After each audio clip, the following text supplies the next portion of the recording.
19 দিন পার এখনো পর্যন্ত হকের চাকরি ফিরে পেতে রাস্তায় চাকরিহারারা। এই আবহে আইনি পরামর্শ পেতে অবসরপ্রাপ্ত বিচারপতি অভিজিৎ গঙ্গোপাধ্যায়ের বাড়িতে সদ্য বেকাররা।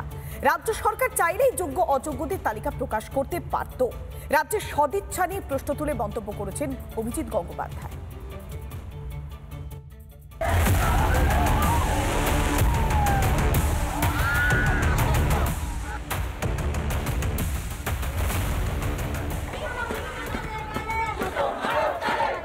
এখনো যদি মনে করেন করতে পারেন, কিন্তু সরকার কিছু করবেন বলে মনে হয় না। যেগুলো যোগ্য অযোগ্য আলাদা, এখানেই স্কুল সার্ভিস কমিশন বা রাজ্য সরকার করতে পারত। কারণ রাজ্য সরকারও চাইছে এই ব্যাপারটা নিয়ে একটা জটিলতা থেকে যাক। যারা চালান সেই তৃণমূলের দুর্নীতির কারণেই তো এদের এই অবস্থা।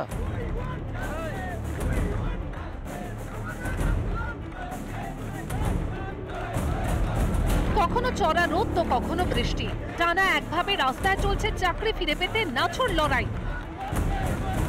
তবুও যেন কিছুই দেখছে না রাজ্য সরকার।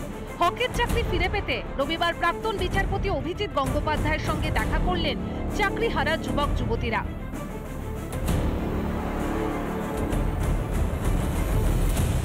এদিন ফের একবার রাজ্যের নিষ্ক্রিয়তা নিয়ে মুখ খুললেন অভিজিৎ গঙ্গোপাধ্যায়।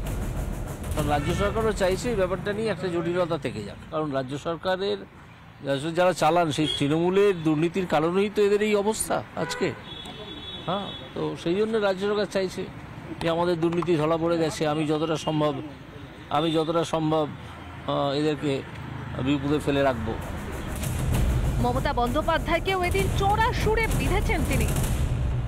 ওসব মুখের কথা। মমতা বন্দ্যোপাধ্যায় একটা কথাও রাজনীতির বাইরে গিয়ে বলেন না। তার রাজনৈতিক ধান্দা যেটা, সেই রাজনৈতিক ধান্দাটা কিসে পূরণ হবে সেটা ভেবে তিনি সব কথা বলেন। সুতরাং মমতা বন্দ্যোপাধ্যায়ের একটা কথাও বিশ্বাস করার মতো নয়।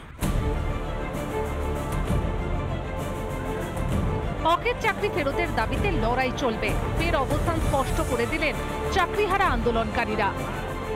দুর্নীতির সুবিধা পেয়ে চাকরি নিল, আর কারা নিল না। ওএমআর এর মিরর ইমেজের কপি, সেই কপি পাবলিক ডোমেনে প্রকাশ করার দাবিতে রাস্তার লড়াইয়ে আমরা প্রকৃত অর্থে অনশনকারীদের পক্ষে আমরা লড়ব, বুক চিতিয়ে চোয়াল শক্ত করে লড়ব। সুপ্রিম কোর্টেও আমরা লড়ব। আগামী কালের মধ্যেই আমরা এই মামলা ফাইল করার চেষ্টা করছি। চাকরিহারাদের কথা শোনার সময় নেই শিক্ষা দপ্তরের, পাত্তা দেননি শিক্ষামন্ত্রী। রবিবার চাকরিহারারা সোজা চলে যান কালীঘাট মুখ্যমন্ত্রীর বাড়ি। কিন্তু হলো কি, দেখা হয়নি মমতা বন্দ্যোপাধ্যায়ের সঙ্গে। অগত্যা দেখা না করে ফিরতে হয় চাকরিহারাদের।